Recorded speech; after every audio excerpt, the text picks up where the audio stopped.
You have seen this island 1,000 times.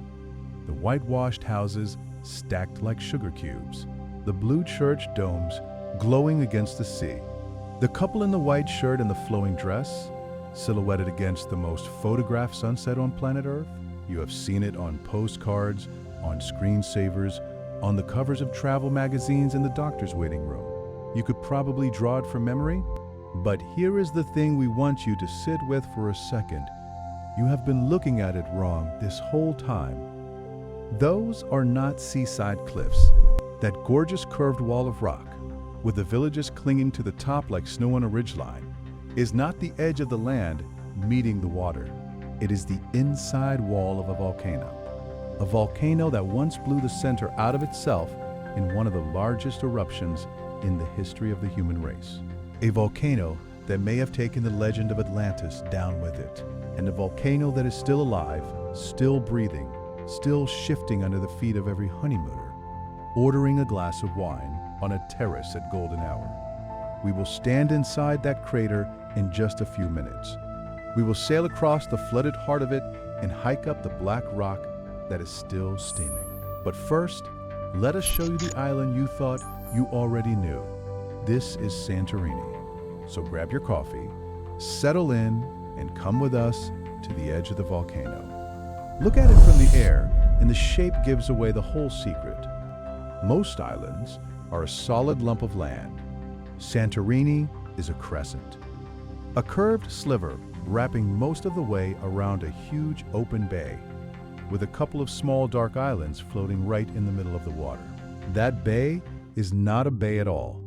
It is the Caldera, the collapsed throat of the volcano, and it is filled with sea more than 1,000 feet deep in places. Santorini sits in the Cyclades, that scatter of Greek islands in the southern Aegean, southeast of the mainland, and just north of Crete. The Cyclades get their name from the Greek word for circle, because the ancient Greeks saw them as a ring of islands dancing around the sacred island of Delos. Santorini is the southernmost of the big ones, the last dramatic full stop before the open sea toward Crete and Africa beyond. Long before the eruption, this was not a crescent. It was a single round island, and the ancient Greeks had a name for it. They called it Strongyle, which simply means the round one. A mountain rose out of the sea. Farmers and fishermen and traders lived on its slopes. And then the round one broke apart and the ocean rushed in to fill the hole where the mountain used to be. And here is the strange thing about the numbers. The whole island is small, the kind of place you could drive across in well under an hour. But the crater it wraps around is enormous, several miles wide, deep enough to swallow skyscrapers. You are not looking at a big island. You are looking at a small island bent around a giant absence. Picture the Grand Canyon. Now picture it filled to the brim with seawater. And picture people building their homes right along the top edge of that mile-wide gorge. That is what you are looking at. That is where these people live. Before we sail any deeper into this, do us one small favor. Let us know what time it is where you are watching right now, and which country you are joining us from today. We love seeing how far this little island reaches. Drop it in the comments, and then come with us, because now we get to the part that changes everything. Around 3,600 years ago, in the late Bronze Age, this island did something almost impossible to picture. The mountain in the center of Strongyle erupted. Not a gentle lava flow, not a puff of ash. An explosion so violent that geologists rank it among the biggest eruptions humanity has ever witnessed. To give you a sense of scale, think of Mount St. Helens in 1980, the one that flattened forests and made the evening news for weeks. The Santorini eruption was many times larger than that. Some estimates put it in the same conversation as Krakatoa, the 1883 blast that was heard thousands of miles away. It threw so much rock and ash into the sky that the column would have been visible from hundreds of miles off. Ash from this eruption has been found buried in the ground as far away as Egypt and the Black Sea. Imagine standing in Cairo and having gray ash drift down out of a clear sky from an island you had never heard of, hundreds of miles across the water. That is the reach of what happened here. When the magma chamber emptied out, the whole center of the island had nothing left to stand on, and it collapsed into the sea. That collapse is the caldera you are looking at today. The gorgeous blue bay in every honeymoon photo is a wound. It is the empty space where a mountain used to be. And here is where it gets quietly incredible. On the southern tip of the island, archaeologists dug into the ash and found a town. Its name today is Akrotiri, and it has been called the Greek Pompeii. But that comparison actually undersells it. This was not a village of mud huts. This was a sophisticated Bronze Age town, with multi-story buildings, indoor plumbing, drainage systems, and walls covered in vivid painted frescoes of dolphins and flowers, and young boxers, and ships sailing across a blue sea.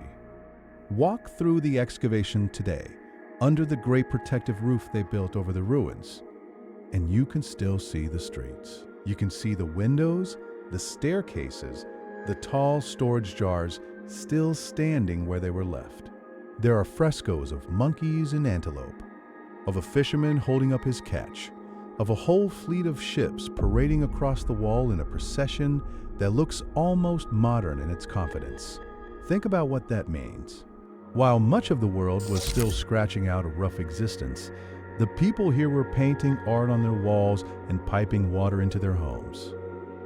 These were people with trade routes that reached across the sea, with a culture, with a future they clearly believed in. And the ash from the eruption sealed the whole thing and preserved it for 36 centuries, right down to the color of the paint.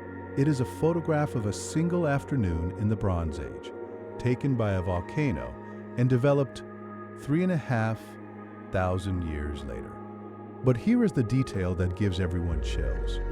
When they excavated Akrotiri, they did not find what they found at Pompeii. At Pompeii, they found bodies, whole families frozen in their final moments, caught by surprise. At Akrotiri, they found no bodies, and they found no gold, no jewelry, no valuables left behind in the panic. Think about what that means. The people of Akrotiri seem to have gotten out. They felt the ground shaking. They read the warning signs. They gathered their treasures and their children, and they left before the mountain took everything. We do not know exactly where they went or whether they made it, but somebody was watching the smoke and had the good sense to run. The eruption did not stop at the shoreline. It sent tsunamis racing across the Aegean, and just 70 miles to the south set Crete, home to the Minoans, Europe's first great civilization. These were the people of the labyrinth and the bull, the people whose palaces and art laid the foundation for everything Greek that came after. The eruption battered their coastline, choked their harbors, and shook their world. Now, we want to be honest and careful here, because this is where a lot of documentaries get lazy and dramatic. The eruption did not instantly wipe the Minoans off the map. Their decline came somewhat later, and historians still argue about how much the volcano was to blame. But most agree it dealt a serious blow to a civilization that never fully recovered. A mountain in the sea helped bring down the first great culture of Europe. Imagine a wave taller than a house arriving on a coastline with no warning system, no radio, no way to run inland fast enough. The harbors that made the Minoans rich became the very thing that drowned them. Their ships, their docks, their trade, all of it exposed to the sea. All of it in the path of the water. And that brings us to the story you have been waiting for. More than 2,000 years ago, the philosopher Plato wrote about a magnificent island civilization, advanced and prosperous and proud, that vanished beneath the waves in a single terrible day and night. He called it Atlantis. He described concentric rings of land and water, a proud seafaring people, and a downfall that came suddenly and completely. For centuries, people have searched the entire globe for it. They have looked in the Atlantic Ocean, off the coast of Spain, in the jungles of South America, even under the ice of Antarctica, chasing a story that most scholars assumed was pure invention. A fable Plato made up to teach a lesson about pride. But look at what we actually have right here.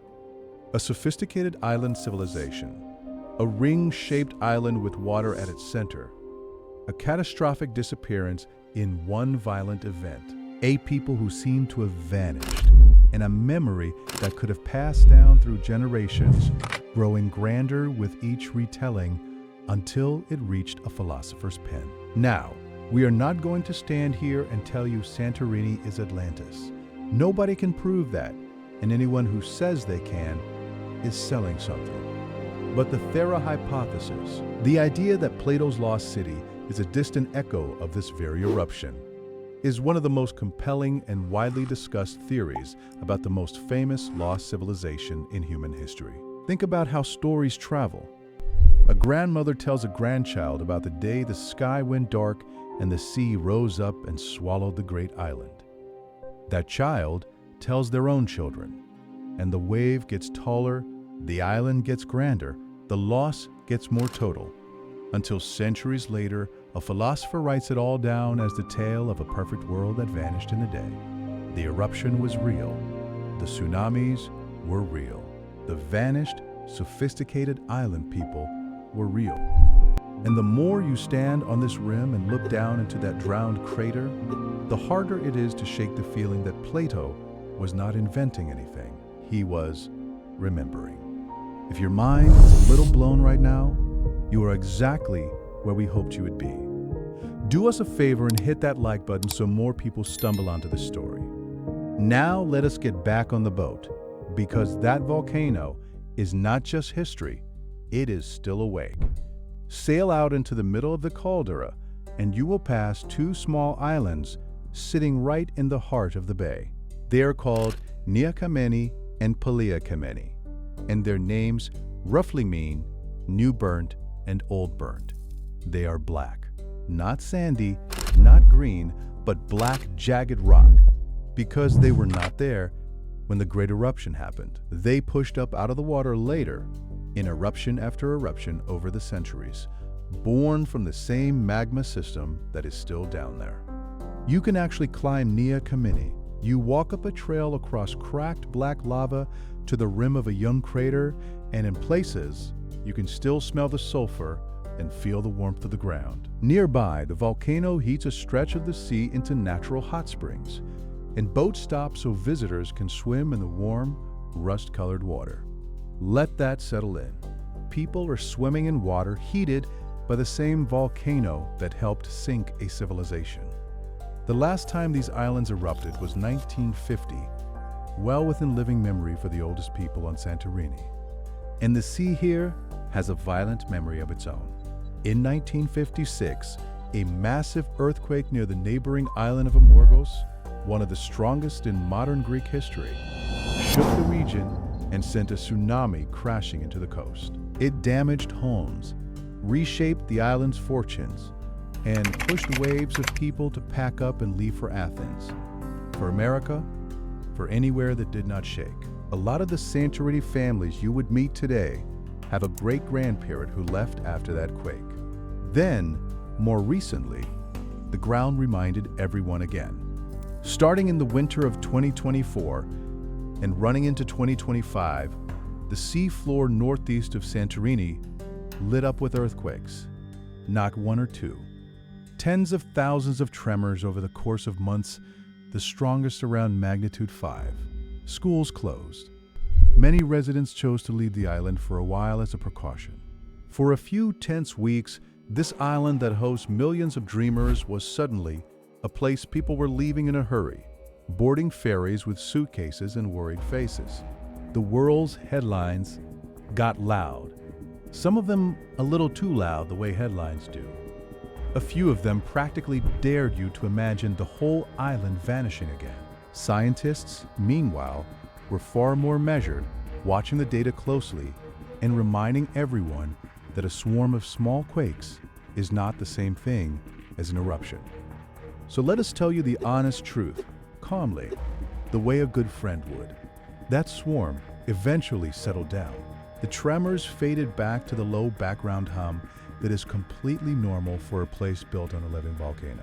The tours resumed, the ferries filled back up, and by all accounts, the island is open, monitored around the clock by scientists, and considered safe to visit. Will the volcano erupt again someday? Yes. Everyone here knows that. This mountain has never truly gone to sleep. But someday in volcano time can mean centuries, and the people of Santorini have made their peace with it. They live beautifully on the edge, precisely because they know the edge is there. Now, having told you the honest part, let us show you the part that will stop your heart in the best possible way. There is no experience in the Mediterranean quite like sailing into this caldera for the first time. You come around the cliffs on a catamaran, the wind snapping the sail, and suddenly the whole crater opens up in front of you. On the rim, hundreds of feet above, the white villages are draped along the top like fresh snow. The water beneath you goes deep blue, then near black. It is a grand canyon filled with the sea, and you are floating in the middle of it. The scale plays tricks on you. The people walking along the rim look like grains of salt on the edge of a bowl. The cliffs shift color as the light moves, gray and rust and cream and gold. Layers of ash and lava stacked like the pages of a book that records every eruption this place has ever had. And it is silent out there in the center. Just the water against the hull and the wind, and a mountain range of memory rising all around you. You can hike down into the Caldera on Nea Kameni, that young black island, and stand on the freshest land in the Aegean. You can drop into those warm sulfur springs. And then there are the beaches, which are unlike anywhere else because the volcano painted them. Red Beach glows a deep rust color beneath towering red cliffs that look like they were sliced open yesterday. The iron in the rock literally rusting in the sun. The black sand beaches along the south coast, places like Parissa and Kamari, soak up the sun until they are almost too hot to walk on barefoot. Stretches of dark volcanic sand running for miles beneath the light. There is even White Beach, reachable only by boat, and pale drifts of pumice, so light it floats on the water. Nowhere else strings together a red beach, a black beach, and a white beach within a few miles of each other. It is the leftover palette of that ancient explosion spread out along the shore for you to walk through. And then, every single evening, the show that made this island famous. As the sun drops toward the horizon, the light turns gold, then amber, then a soft pink, and it pours across the white walls and the blue domes until the whole rim of the crater seems to catch fire. People stop talking. They just watch. It is the reason a certain kind of traveler saves for years to come here once in a lifetime. And we promise you, the photos do not lie. This part is real. Now, how do you live off a rock like this?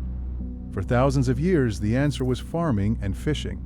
And the miracle is what grows in this ground. The soil here is not soil the way you know it. It is volcanic ash and pumice, dry and mineral rich, and unlike anything on a normal farm, there is barely any rain. And yet out of that ash comes one of the most distinctive wines in the world, a crisp white grape called a Certico. If you know a good dry Napa or a sharp mineral wine from the coast of California, imagine that, but with a salty, almost smoky edge that tastes like the volcano itself. The way they grow it is genius born of necessity. There is almost no water, and the wind is brutal. So instead of training the vines up on wires the way you would in France or California, the farmers weave each vine into a low basket shape, right on the ground. They call it couloura. The grapes grow on the inside of the basket, protected from the wind and the sun, catching the morning moisture from the sea. Some of these vines are astonishingly old, And because this dry volcanic ground never let the vine-killing pest phylloxera take hold the way it did across the rest of Europe, many of the vines here are ungrafted, growing on their own original roots in a way that is almost extinct everywhere else. When you drink an old vine Acertico on a Santorini terrace, you are tasting a living link to the ancient world. There is also a sweet, sun-dried dessert wine called Vin Santo, made from grapes left out in the sun to shrivel and concentrate. A wine families have made here for generations and once shipped to the churches of Russia for communion. Sit at a small family winery on the edge of a vineyard, with the Caldera dropping away below you and a glass of that golden Vin Santo in your hand, and you start to understand that the wine here is not a product. It is the island's whole story poured into a glass. Ash, wind, sun, sea, and 1,000 years of stubborn people who refuse to leave. And the food. Oh, the food. Forget the fancy resort menus for a second and eat what the island actually grows. Fava, a smooth, warm puree of yellow split peas, drizzled with olive oil and topped with raw onion. Tomato caftedes, little fritters made from the tiny, intensely sweet Santorini tomatoes that thrive in the dry ash. A local white eggplant so mild, it almost tastes like a different vegetable. Caper leaves picked wild off the cliffs, all of it grown in that impossible volcanic ground. All of it tasting of a place that should not be able to feed anyone and somehow feeds the world. Which brings us to the single most famous view on this island, and to the most honest conversation we need to have. At the northern tip of the crescent sits a village called Oya. You pronounce it Ia, never Oya, and getting that right is the first sign to a local that you actually care. Oya is where the sunset happens. It is the postcard of the postcard, the blue domes and the windmills and the light melting into the sea. And every evening, thousands upon thousands of people funnel into its narrow marble lanes to watch that sun go down. Here is the honest part. It is a lot. Picture a sold-out stadium, except the stadium is a tiny village of stone alleys built for a few hundred fishermen. Cruise ships anchor in the Caldera and unload thousands of day trippers at once, all of them climbing toward the same overlook at the same hour. For years, one of the ways tourists got up the cliff from the old port was on the backs of donkeys, and that practice has drawn real and deserved criticism over the welfare of the animals, worn down by carrying visitors up hundreds of steps in the heat day after day. Locals and animal welfare groups have pushed hard for change, and the cable car now carries most of that load. And the cruise ships are their own conversation. On a busy day, several of them anchor in the Caldera at once, and thousands of passengers pour ashore for a few hours, all of them wanting the same photo in the same lane at the same golden hour. The village strains under it. The waste piles up, the water gets stretched thin, the marble steps wear smooth under 1 million feet a year. There are days when the very thing everyone came to see, that quiet, timeless beauty, gets buried under the crowd that came to see it. It is one of the great, sad ironies of modern travel, and Santorini is the poster child for it. We are not telling you this to talk you out of coming. We are telling you because it is true, and because a place this beautiful deserves an honest friend. Santorini is a tiny island of maybe 15 to 20,000 year-round residents, and it hosts millions of visitors a year. It is, in the most literal sense, a dream being loved almost to breaking. If you come, and we hope you do, come in the shoulder season, get up before the crowds, wander the villages the ship day rush never reaches, and tip the people who keep this fragile place running. Love it gently. Because underneath the crowds, there is still a real island and real people who live here all year. The oldest homes on Santorini are not built on the cliff. They are carved into it.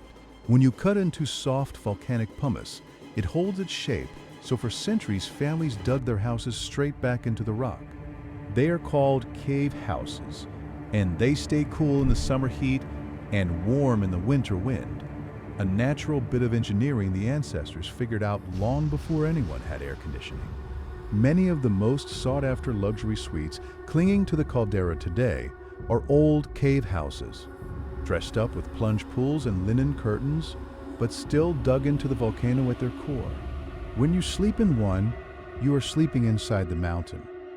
The walls around you are the same pumice the eruption laid down, hollowed out by a fisherman's family generations ago, kept cool by the rock itself. There is something humbling about that once you know it. The most glamorous hotel room on the island is, underneath the marble, a hole carved into a volcano by people who had almost nothing but time and stone. Then there are the churches. Santorini is dotted with hundreds of tiny Greek Orthodox chapels, far more than the population could ever fill, many of them built by families as prided promises of faith. Those blue domes you see in every photo are not a marketing choice. They are the domes of working churches, painted that deep Aegean blue. And on a saint's feast day, the bells ring across the crater, and the village gathers exactly as it has for generations. And the people themselves carry something the Greeks have a beautiful word for: philoxenia. It translates roughly to love of the stranger, the deep, almost sacred duty to welcome a guest. The fishermen, whose grandfathers pulled octopus from the Caldera. The farmers, who still coax tomatoes out of the ash. The grandmothers, who will wave you into a doorway and press a plate of food on you before you can say no. Their world became a stage set for millions of visitors, and somehow most of them held on to that warmth anyway. Talk to an old fisherman mending nets in the harbor at Amudi, below Oia, and he will tell you about a Santorini that existed before the cruise ships. A hard, poor, beautiful place where families survived on wine, tomatoes, and whatever the sea gave up. Many of them left in the lean years, sailing off to Athens or America to find work, and only came back when the tourists turned this rock into gold. The island you visit now is the story of people who almost gave up on it and then watched the whole world fall in love with their home. That, more than any sunset, is the thing people carry home. So think about what this little island has actually given the world. It is, by many measures, the single most photographed place on the entire planet. That one curve of white villages against the blue crater has become shorthand for beauty itself. The image a couple pictures when they dream about a honeymoon, the backdrop of 100,000 wedding proposals. The definition of someday. A speck of volcanic rock in the Aegean quietly became the most recognized view on Earth. Search the internet for the word Greece, and this is what comes back first. Not the Parthenon, not Athens, not the beaches of 100 other islands. This one crater, this one village on the rim, has come to stand in for a whole country, and in a way, for the entire idea of the perfect escape. And beyond the photographs, this island may have handed humanity one of its oldest and most enduring stories. For more than 2,000 years, the idea of Atlantis, the perfect civilization swallowed by the sea, has haunted our books, our films, our imagination. Every lost world adventure, every drowned city legend traces back to that one philosopher's tale. And that tale may well be the memory of what happened right here, passed mouth to mouth down the centuries until it became a myth. One volcano, one terrible afternoon, and the story is still being told. All right, my friend, let us bring you back down to earth with the part you will actually need if this island just landed on your list. When should you go? Aim for late spring or early fall. May, June, September, and October give you warm days, swimmable seas, and softer light, while dodging both the brutal August heat and the worst of the cruise ship crush. July and August are gorgeous, but crowded and hot, and prices climb hard. How do you get there? Almost everyone comes through Athens.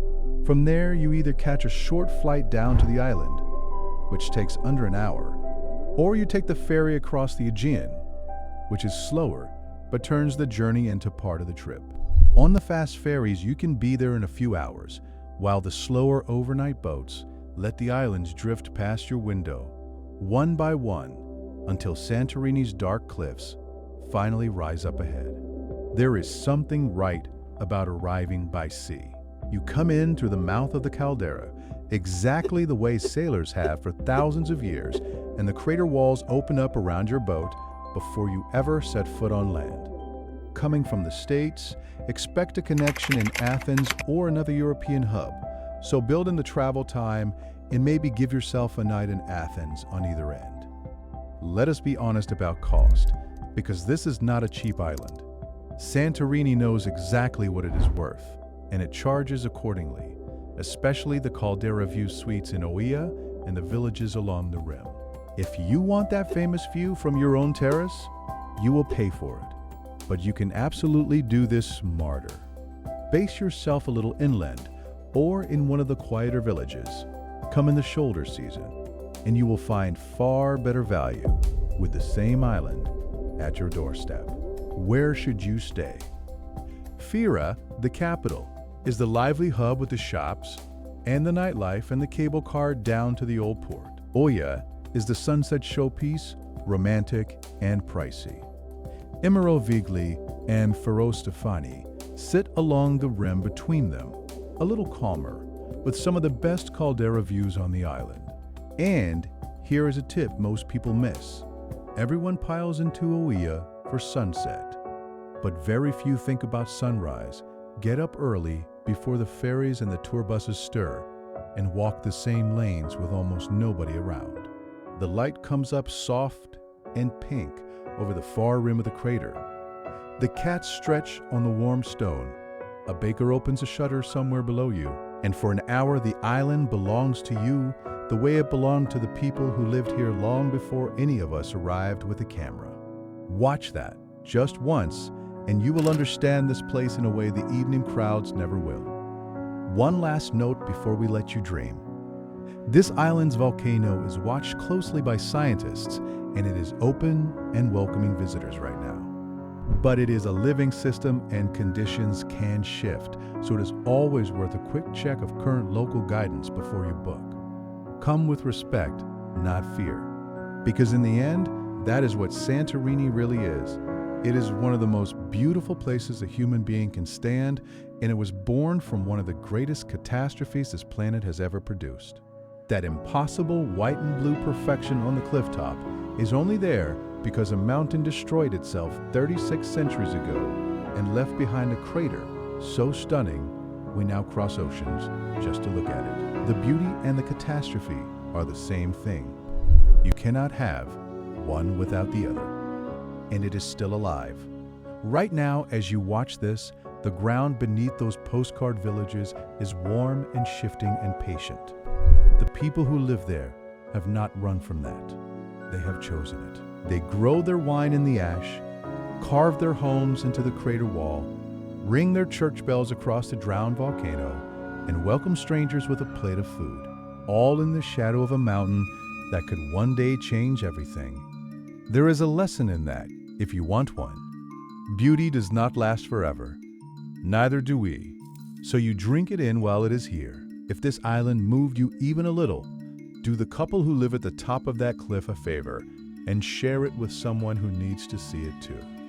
From all of us here on the edge of the volcano, Evharisto. That is Greek for thank you. Yamas, which is what you say when you raise a glass of that volcanic wine to the sunset. And remember the island's oldest name, the one it carried long before the postcards, Thera. Now tell us, my friend, where should we take you next? Down to Crete, where the Minoans built their labyrinth. Over to Ikaria, the island where people forget to die. Or somewhere else entirely on your dream list. Drop your pick in the comments, and we will see you on the next one. Until then, from the edge of the volcano, Yamas.